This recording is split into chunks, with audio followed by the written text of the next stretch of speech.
ఈ విషయంలో వైసీపీకి వచ్చిన మైలేజ్ ఎంత, అలాగే జరిగిన నష్టం ఎంత కూటమికి కానీ తెలుగుదేశం పార్టీకి? ఈ నేపథ్యంలోనే లోకేష్ గారు బయటకు వచ్చారు, దీని మీద కీలక వ్యాఖ్యలు చేశారు బహిరంగంగా. అది కూడా మంగళగిరిలో కూర్చొని ఒక సవాల్ కూడా విసిరారు నేరుగా జగన్మోహన్ రెడ్డికి. మీ ఇంటికి ఒక 200 మీటర్ల దూరంలోనే ఉన్నాను, దమ్ము ఉంటే చర్చకి రాను. మామూలుగా రాజకీయాల్లో ఇలాంటికి సవాళ్ళు విసరడం, చర్చకి రా అనడం జరగడం చాలా సందర్భాల్లో చూస్తూ ఉంటాం. ఎవరు నేరుగా వచ్చి నాయకులు కూర్చొని అయితే ఇలాంటి చర్చించే పరిస్థితి అయితే ఇప్పటివరకు చూడలేదు. కొన్ని గతంలో మీడియా ఛానల్ అటు ఇటు ఇద్దరు నాయకులను కూర్చోబెట్టి అయితే కొన్ని చేసేవారు అప్పట్లో, ఇప్పుడు అవి కూడా లేవు. కానీ ఈ విషయంలో అంటే లోకేష్ గారు సవాల్ విసిరారు కాబట్టి జగన్మోహన్ రెడ్డి గారు ఎంతవరకు స్పందించాలని మాజీ మంత్రి కన్నబాబు లాంటి వాళ్ళు మాట్లాడారు, కానీ అవి పెద్దగా చర్చకి అయితే రావట్లేదు. నిజంగా అందులో అవినీతి జరగలేదా, నిజంగా మెరిట్ అభ్యర్థులు అన్యాయం అయ్యారా, వాళ్ళకి కాల్ లెటర్స్ వచ్చినా మెరిట్ లిస్ట్లోంచి వాళ్ళని ఈ స్పోర్ట్స్ కోటాలను ఇంకో విషయంలోనే వాళ్ళని పక్కన పెట్టారా, ఇది తేల్చాలి అంటే అధికారులు కూర్చోవాలా, లేదంటే ఈ సవాల్కి సిద్ధం కావాలా, లోకేష్ సవాల్ని ఎలా చూడాలి, దాని మీద జగన్ స్పందించాల్సిన అవసరం ఉందా లేదా, ఇదే అంశం మీద చర్చించే ప్రయత్నం చేద్దాం. సార్, ఒకటి ఇందులో అంటే మొన్న 2 రోజుల తర్వాత ఫస్ట్ ఉద్యోగాలు తీసుకున్న డిఎస్సి ఎవరైతే టీచర్లు వాళ్ళు మాట్లాడలేదు ఫస్ట్, తర్వాత వాళ్ళు బయటకు వచ్చారు, మేము అన్యాయంగా తీసుకోలేదు, మేము నిందలేయద్దు, కావాలంటే ఎంక్వైరీ చేసుకోండి అని వాళ్ళు కూడా జగన్ తిట్టడం మొదలు పెట్టారు. వాళ్ళు కూడా అంటే ఒక రకంగా ఓకే వీళ్ళు పిలిస్తే వచ్చారు ఏంటనేది. ఇప్పుడు లోకేష్ కూడా బయటకు వచ్చి ఒక సవాల్ విసురుతున్నారు. అంటే ఇక్కడ తేలాల్సింది ఏంటి, తేల్చుకోవాల్సింది ఏంటి? ఇప్పటికీ చాలా సార్లు స్టేట్మెంట్లు ఇచ్చారు. నిన్న మళ్ళీ వచ్చి సింగపూర్ నుంచి వచ్చారు కాబట్టి మళ్ళీ మాట్లాడారు. అదే అవును. సమస్య ఒకటే ఏంటంటే, మీదే తప్పు జరగలేదు, సిబిఐ దర్యాప్తు ఇచ్చేయండి. సెంటర్లో ఉంది కూడా మనదే కదా సంస్థ. అవును. నేనైతే సిబిఐ అట్లాగా పక్షపాతంగా ఉంటుందని అనుకోను. పోనీ ఒకవేళ మీకు ఇబ్బంది అనుకుంటే సెంటర్లో మీరే ఉన్నారు కాబట్టి అన్న కోణంలోనే ఇచ్చేయండి. బేసిక్గా కొన్ని పాయింట్స్కి సమాధానం లేదు. డిఎస్సి నియామకాల్లో గతంలో ఎప్పుడైనా వితౌట్ ఎగ్జామ్స్ సెలెక్ట్ చేశారు ఆ స్పోర్ట్స్ కోటాలో? అంటే పరీక్షల్లో రాసిన తర్వాత సెలెక్ట్ అయిన వాళ్ళకి స్పోర్ట్స్ కోటాలో సెలెక్ట్ అయిన వాళ్ళు అందరూ ఉంటారు కదా, వాళ్ళల్లో మెరిటోరియస్ని చూస్తారు. బేసిక్గా ఒకళ్ళకి సిల్వర్ మెడల్ ఉంటుంది, ఒకళ్ళకి నేషనల్ పథకాలు ఉంటుంది, ఒకళ్ళకి ఇంటర్నేషనల్ పథకాలు ఉంటాయి, ఒకళ్ళకి డిస్ట్రిక్ట్ పథకాలు ఉంటాయి. ఎగ్జామ్స్లో ముందు క్వాలిఫై అవ్వాలి. డిఎస్సిలో స్పోర్ట్స్ కోటాలోనే క్వాలిఫై అయినటువంటి వాళ్ళల్లో ఇందులో సెలెక్ట్ చేస్తారు. అప్పుడు ఎవరికి ఎక్కువ మెరిటోరియస్ సర్టిఫికెట్స్ ఉన్నాయి, పార్టిసిపేట్ చేశారు, విన్నింగ్లో టీంలో ఉన్నారు, వాళ్ళకి ఫస్ట్ ప్రయారిటీ ఇచ్చుకుంటూ అట్లా వస్తారు. అంటే ఈజీగా అర్థమయ్యే భాషలో చెప్పాలంటే 90 మార్కులు, 80 మార్కులు, 70 మార్కులు, 60 మార్కులు ఇట్లాగా పై నుంచి కిందకు వస్తారు. అంతేగాని కింద నుంచి పైకి వెళ్ళరు. ఇప్పుడు ఇందులో కనబడుతున్నది ఏంటి? 3 దోషాలు. నెంబర్ 1 వచ్చేటప్పటికి వితౌట్ ఎగ్జామ్ డిఎస్సి కింద పేరుతో ఇచ్చేశారు. డిఎస్సి అనేది ఎగ్జామ్ రాసి సెలెక్ట్ అయ్యే వాళ్ళకి కదా, మరి వితౌట్ ఎగ్జామ్ డిఎస్సి ఎట్లా అవుతారు వీళ్ళు? డిఎస్సి అంటే ఎగ్జామ్ రాసిన వాళ్ళకి ఇవ్వాలి, ఎగ్జామ్ రాయని వాళ్ళు డిఎస్సి అని ఎట్ట చెప్తారు? అప్పుడు సపరేట్ స్పోర్ట్స్ కోటా అని చెప్పు నువ్వు, అప్పుడు డిఎస్సి ఎట్ట చెప్తావు నువ్వు? డిఎస్సిలో కోటాలో వాళ్ళకి ఎందుకు ఇస్తావు అప్పుడు నువ్వు? నెంబర్ 1. నెంబర్ 2 వచ్చేటప్పటికి ఒకటి గోల్డ్ మెడల్ వచ్చి నాకు రాలేదురా అంటే ఇంటర్ కాలేజీ దాంట్లో పార్టిసిపేట్ చేసిన వాళ్ళకి కూడా ఇవ్వాలని ప్రభుత్వం నిర్ణయం తీసుకుందని ఎట్ట చెప్తావు? అది తప్పు కదా. ప్రభుత్వము ఇంటర్ కాలేజియేట్ అంటే కాలేజీల మధ్యన పోటీ. నేనైతే చాలా పార్టిసిపేట్ చేశా. నా డిబేటు వీటిట్లో అయితే గనక నేషనల్ దాంట్లో కూడా ఉన్నా నేను.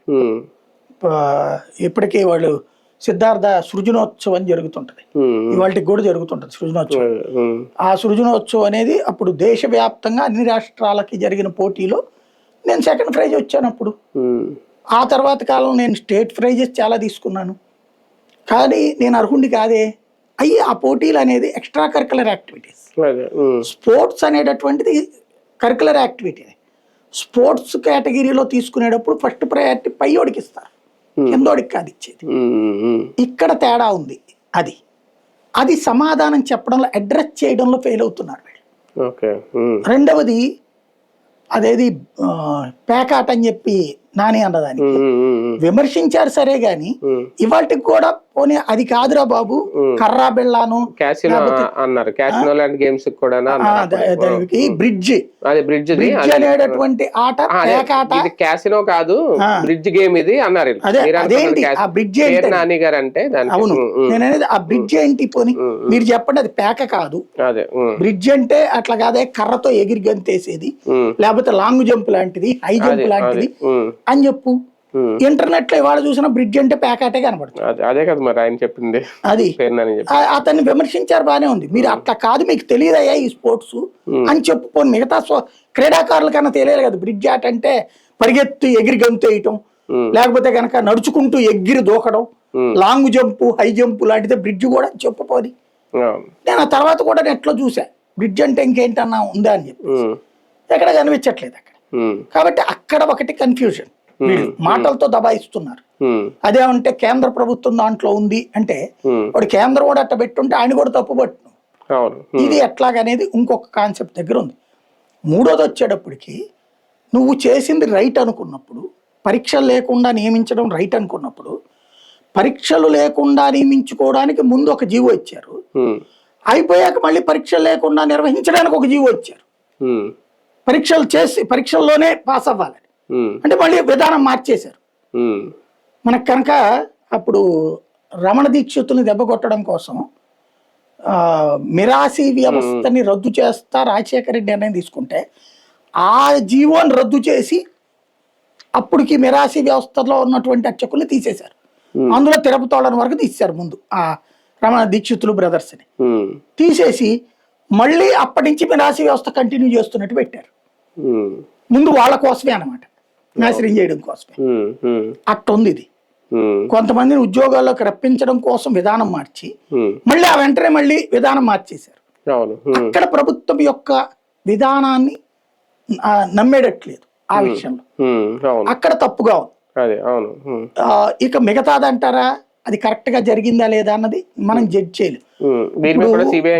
జగన్మోహన్ రెడ్డి దాంట్లో ఏదో జరుగుతోందనినో లేకపోతే వైసీపీ వాళ్ళు ఏదో విమర్శించడం వేరు. అలా విమర్శించినప్పుడు నువ్వు పొలిటికల్ గా మాట్లాడు. వచ్చి మాట్లాడుతున్నది డిఎస్సి అభ్యర్థులు, వాళ్ళకి సమాధానం మేము చెప్పాం కదా అంటున్నారు. ఆ సమాధానం నుంచినే కదా వాళ్ళు ప్రశ్నలు అడుగుతున్నారు. మీ సమాధానం తప్పని వాళ్ళు ప్రశ్నలు అడుగుతున్నారు.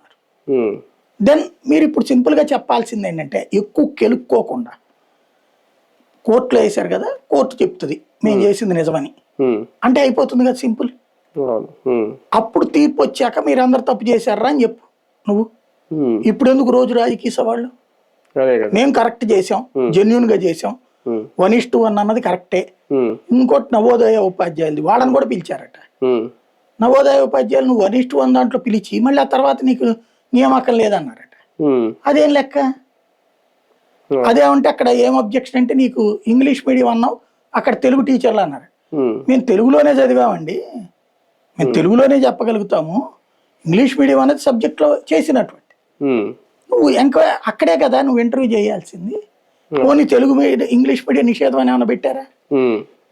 ఇంగ్లీష్ మీడియంలో చదవాలని ఏ మీడియంలో చదివినా పర్లేదని 1:1కి పిలిచాక నువ్వు ఎందుకు సెలెక్ట్ కాలేదయ్యా నేనని అడిగితే నువ్వు ఇంగ్లీష్ మీడియం అన్నావు, మాకు తెలుగులో కావాలని చెప్పారట.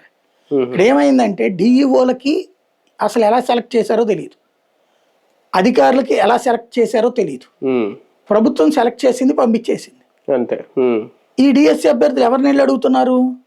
అధికారులు అడుగుతున్నారు. వాళ్ళకి సమాధానం ఏం చెప్పాలో తెలియక ఏది పడితే అది చెప్తున్నారు.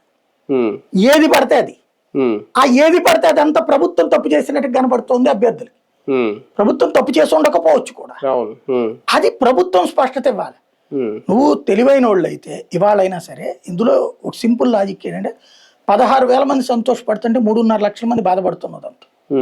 కుటుంబాల లెక్క చూసుకుంటే 16,000 కుటుంబాలు 3.5 లక్షల కుటుంబాలు బాధపడేది. 3.5 లక్షల మంది రాసిన వాళ్ళు, అదే రాసిన కుటుంబం బాధపడుతుంది కదా. కాబట్టి నేననేది దాంట్లో కనీసం ఒక 10,000 మందికి అభ్యంతరం ఉంది, ఓ 20,000 మందికి అభ్యంతరం ఉంది. నువ్వు శిబిరం పెట్టు, ఏ కారణంగా రిజెక్ట్ చేశారు కారణం ఇవ్వకపోవడం వల్ల వాళ్ళు అడుగుతున్నారు. లేదా మీరు రిజెక్ట్ చేసిన కారణాన్ని ఇవ్వండి వాళ్ళకి. సెలెక్ట్ కానటువంటి వాళ్ళది ఓకే తీసేయండి, మీరు 1:1 కింద పిలిచి ఆపేసిన వాళ్ళు 10,000 మంది ఏమో చెప్తున్నారు. అవును. ఆ 10,000 మందిని కూర్చోబెట్టి మీకు ఈ కారణం మీద రాలేదు అబ్బాయి అని చెప్పండి. అవును. కన్విన్స్ అవనేయండి, అవ్వకపోనేయండి. అంటే ఆ 10,000 మంది మెరిట్ లిస్ట్ లో ఉన్న వాళ్ళు, కాల్ లెటర్లు అందుకున్న వాళ్ళు, కాల్ లెటర్లు వచ్చినా సరే వాళ్ళకి పోస్టింగ్ రాలేదు కాబట్టి అంటే వాళ్ళని ఇంటర్వ్యూలకి పిలవలేదు, ఇంటర్వ్యూల దాకా వెళ్ళలేదని వీళ్ళు చెప్తున్నమాట. ఇప్పుడు వాళ్ళ విషయంలో వైసీపీ అయితే ఫైట్ చేస్తుంది. అది న్యాయం కోసమా లేదంటే రాజకీయ మైలేజ్ తెచ్చుకుంటుందా? వాళ్ళు రాజకీయ మైలేజ్ తెచ్చుకుంటారు. న్యాయం అడుగుతున్నది ఉద్యోగి. అవును, అంతే. ఉద్యోగి న్యాయం కావాలి. డిఎస్సీ అభ్యర్థి న్యాయం అడుగుతున్నాడు. వాళ్ళకి ఇక్కడ అన్యాయం అయింది అన్నటువంటిది వాళ్ళు ఫీల్ అవుతున్నారు. వాళ్ళకి ఇక ఏ ప్లాట్ఫామ్ లేకపోవడం వల్ల జగన్ దగ్గరికి వెళ్ళారు. అంతే. అవును. ఆటోమేటిక్ గా జగన్ కి ఇక్కడ వాళ్ళకి న్యాయం కోసం తను మాట్లాడితే అది రాజకీయం అంటే కుదరదు. ఎందుకంటే వాళ్ళు ముందు మాట్లాడాక వీళ్ళు వెళ్ళాలా, వీళ్ళు వెళ్ళాక వాళ్ళు మాట్లాడారు. అవును. వీళ్ళు పదే అక్కడికి వెళ్ళి వారం 10 రోజులు తిరిగారట. తిరుగుతూ ఉండేటప్పటికి ఏంటని చెప్పి అక్కడ వాళ్ళు అడిగితే చెప్తే అప్పుడు ఎవరి దగ్గరకో సిబ్బంది దగ్గరికి తీసుకెళ్తే సిబ్బంది జగన్కి చెప్తే సరే ఒకసారి రమ్మనమానండి అని చెప్పి మాట్లాడి తెలుసుకున్నాక మాట్లాడాడు అతను. అప్పటిదాకా అతను మాట్లాడ. కాబట్టి మేము విక్టిమ్స్ అని వీళ్ళు అంటున్నారు. మీరు విక్టిమ్స్ కాదయ్యా, మనం ట్రయల్స్ లో ఫెయిల్ అవుతుంటాము, మళ్ళీ ఇంకోసారి ట్రై చేసుకోండి అని చెప్పి కన్విన్స్ చేయాల్సిన బాధ్యత ప్రభుత్వాన్ని. లేదా మేము చేసింది కరెక్ట్ గా ఉంది, ఫెయిర్ గా ఉంది, కోర్టు రేపు చెప్పుద్ది అనే పాయింట్ తో ఉండాలి వీళ్ళు. దబాయించినప్పుడు అవతల ఇప్పుడు వీళ్ళు ఒక రోజు చెప్తున్నారు, ఈనాడు జ్యోతి రాస్తుంది, సాక్షిలో డీటెయిల్డ్ గా రాసుకొస్తున్నారు మళ్ళీ డేటా. ఏమవుతుంది దానివల్ల? అంటే వీళ్ళు కూడా డీటెయిల్ గా వాళ్ళ ఫోటోలు, హాల్ టికెట్ నెంబర్లు వీళ్ళు కూడా చూపిస్తున్నారు. ఈ అభ్యర్థికి ఎందుకు రాలేదు, మేము ఎక్కడ కట్ ఆఫ్ ర్యాంక్ పెట్టుకున్నాం, ఒక వికలాంగ కోటాలు ఎంత పెట్టుకున్నారు, స్పోర్ట్స్ కోటాలు ఎంత పెట్టుకున్నారు, ఇవన్నీ చెప్తున్నారు. అయితే వీళ్ళు ఆల్రెడీ మెరిట్ కాబట్టి సార్ ఓకే, ఇప్పుడు ర్యాంక్ తక్కువ వచ్చింది, వాళ్ళు పెట్టుకున్న కట్ ఆఫ్ ర్యాంక్ తక్కువ వచ్చింది, నెక్స్ట్ వీళ్ళు ఇప్పుడు డిఎస్సీ ఎంతటితో ఆగదు, ప్రతి ఏడాది వేస్తామని వీళ్ళే కదా చెప్తున్నారు, అందులో వస్తాయి మీకు అని చెప్పొచ్చు కదా. అలా కాకుండా వీళ్ళు అన్ఫిట్ అనో లేదంటే కోర్టుకెళ్ళి తేల్చుకోవడం అని చెప్పడం వెనక వీళ్ళ రాజకీయం ఏంటి? అంటే వస్తాయి అని చెప్పరు ఎప్పుడు కూడా, మళ్ళీ పరీక్ష రాసుకునే ఆప్షన్ ఉంది కదా అంటారు. అవును, ఉంటది, అది ఓకే. రెండవది ఏంటంటే వీళ్ళకి క్యారెక్టర్ అసాసినేషన్ అనేది వీళ్ళ జీర్ణించుకుపోయింది, జెనెటికల్. వీళ్ళంతా కూడా వీళ్ళ శరీరాల్లో వీళ్ళ మనసులో క్యారెక్టర్ అసాసినేషన్, అవతలోడు మనం తప్పుబట్టగానే వాడి వ్యక్తిత్వ హననం చేయాలనే ఒక దరద ఉంది వీళ్ళకి. ఒక్కొక్క డిఎస్సీ అభ్యర్థిని వ్యక్తిగతంగా హననం చేశారు, వ్యక్తిత్వ హననం చేశారు, వెటకారం చేస్తా పోస్టులు పెట్టారు. తర్వాత చూస్తే వీళ్ళు చెప్తున్న లాజిక్ వాళ్ళు అడుగుతున్న పాయింట్ రీచ్ కాల. 1:1 అంటే ఏంటి? ఒక ఉద్యోగానికి ఒకళ్ళనే సెలెక్ట్ చేశాక నువ్వు మళ్ళీ మధ్యలో ఆపేసి అందులో తప్పలేదని ఎట్టంటావు? అదే కదా, మేము 1:3 పిలిచామయ్యా, ముగ్గురిని పిలిచి ఒకళ్ళని సెలెక్ట్ చేయడం మా ఇష్టం అంటే తప్పలేదు. అది ఓకే. 1:1 అని చెప్పి మళ్ళీ వాడు అట్లాంటి వాడు ఆఫ్టర్ ఆల్, వీడు ఆఫ్టర్ ఆల్ అంటే నువ్వు పిలవనోడు అడగట్ల. అక్కడ టిఎస్సీలో సెలెక్ట్ కాకుండా 3 లక్షల మంది ఉన్నారు, 3,40,000 మంది ఉన్నారు, వాళ్ళు ఎవరు అడగట్లా. వాళ్ళు 10,000 మంది. ఈ 10,000 మంది కాల్ లెటర్లు వచ్చాక కూడా మమ్మల్ని ఎందుకు సెలెక్ట్ చేయలేదు, మా సర్టిఫికెట్ ఓకే చేశాక కూడా అని అడుగుతున్నారు. వాళ్ళని నువ్వు అడ్రస్ చేసే తీరు కరెక్ట్ గా లేదు, జెన్యూన్ గా లేదు, సంస్కారయుతంగా లేదు.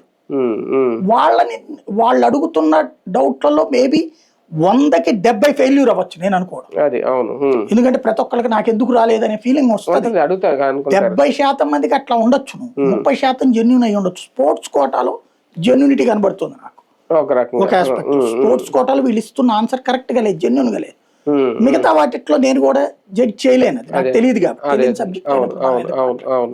కాబట్టి అధికారులు చెప్పాలి కదా, అధికారులు చెప్పాలి. డిఎస్సి మేళా టైపులో ఇక్కడ మేళా పెట్టి కూర్చోబెట్టి ఒక 2 రోజులు కూర్చోండి కావాలంటే అధికారులు, ఈ కారణాల వల్ల వివరణ ఇవ్వండి.